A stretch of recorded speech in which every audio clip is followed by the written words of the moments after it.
Hi there, welcome. I'm Diana and I've got Kara with me. We're from ASAP Accounting and Payroll, and we want to talk about the basics regarding Colorado Healthy Families and Workplace Act. This act was effective July 15th, 2020, and this act mandates that all Colorado employers offer paid sick leave to their employees through December 31st of this year, specifically for COVID-related absences. The employees are eligible for this if they meet one of the following criteria. So one, they have COVID-19 symptoms and are seeking medical diagnosis. Two, have been instructed by a health provider or government agent to quarantine or isolate due to COVID-19 risk. Three, are taking care of someone else who's been ordered to quarantine or isolate. Or four, taking care of a child whose school or place of care is unavailable or closed. Yeah, Diana, thanks. Something to point out on number 4 there is different school districts are going to handle things a little differently. And I know some school districts are giving parents the option to keep their kids at home and do like the e-learning.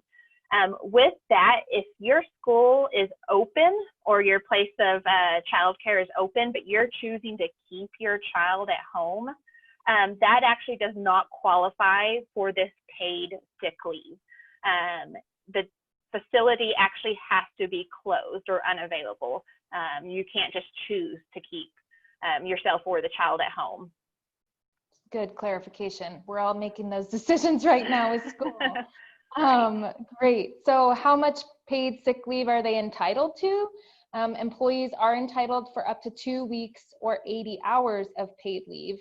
And this is at the employee's regular rate of pay if they have those COVID-19 symptoms or have been instructed to quarantine or isolate, or at 2/3 of their usual rate if they're caring for somebody else. And something too to point out on that, part-time employees, they don't usually work 80 hours. So a great example that the state has provided is, say I was a part-time employee, I normally worked 25 hours a week.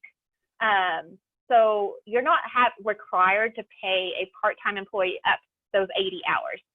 You can do whatever their normal hours. So 25 hours a week for 2 weeks worth of pay, that would be about 50 hours that you would be required to pay. Good point. So there is a new posting requirement that you are required as an employer to post this in a public place that your employees can have access to. Many businesses are virtual businesses right now and working remotely, so be sure to use your company's intranet, a time clock program, a email to all employees alerting them under their rights under this new act. Anything to add there, Kara, in terms of the poster or how to communicate with employees? Yeah, the examples you gave are perfect. The key right now is communication. Have that open line of communication with your employees. Document, if you send out an email, make sure keep that email to prove that you communicated this to your employees, or send a read receipt. So you have proof they've received it and that they viewed it. So that way, as an employer, it protects you, and you have proof now that you have communicated and done the best you can to communicate to your remote employees, or have it posted in a break room or somewhere where the time clock, somewhere where all employees can see it when they come in, if they're coming in. Thanks, Kara. I think the key ingredients there are communication and documentation. Right, yes.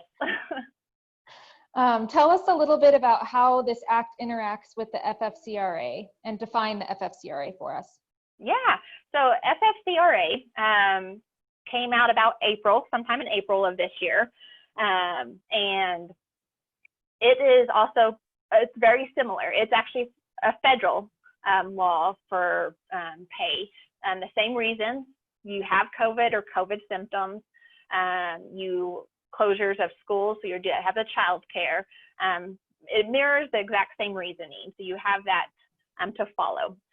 With the FFCRA, there is the employer tax credit that could benefit you as an employer if you have any employees that are needing this paid time off. With the FFCRA, there are a few more exceptions. Not all employers are required or eligible.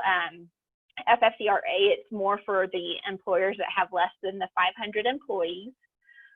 Or there's also, if you have 50 employees or less, if providing this paid leave under FFCRA jeopardizes the business due to financial reasons, you are exempt. But under the HSWA, there's not that exception. So those are a couple of things to really point out and be aware of on the exceptions of that. I'm trying to kind of look at my notes here. There's just a little couple of things. But otherwise, the 2/3 pay is the same for childcare, or 100% if you have the COVID. So they do mirror each other. And if you're using FFCRA and you've used up to 80 hours or that 2-week pay already for an employee, and you do not have to also use HFWA. So it's not both. They play off of each other. So it still has the minimum requirement for one or the other, depending if you qualify for one or not. So just the HFWA just kind of expands who all it covers. It's more of all Colorado employers now. Gotcha. Less exceptions on this one for sure. Yes, yes. And Kara, you pointed out earlier a good point of like, this is the minimum that an employer can do. Correct, yes. So if you already have a sick policy or any type of like paid time off policy in place, this will help cover you too. So you can use your policy you already have in place for allowing that paid time off if it's COVID related. If an employee uses that paid time off and it's not one of those 4 bullet points there, then that does not, you still have to pay them under either the FFCRA or the HFWA if they used all their sick time for non-COVID related reasons. But yes, this is the minimum requirement. You can go above and beyond and pay more if an employee has to be out longer for that. Yeah, and that would be the choice of the employer. And I think one of the things that I just thought about too was you don't need to go like changing any other policies, changing your accrual rate if you have that set up in payroll. If this happens and you need to use it, it will make it happen for 2020. Things are going to change in the future. So this is just one chapter of many chapters, but good to know that this is the minimum that employers can do. Yes. And there, just to mention, well, actually it's on this slide. I was jumping ahead here. FFCRA, there are some potential changes coming out, so please stay tuned or follow the state's website or the government's website of potential changes, because it may open up to more employers.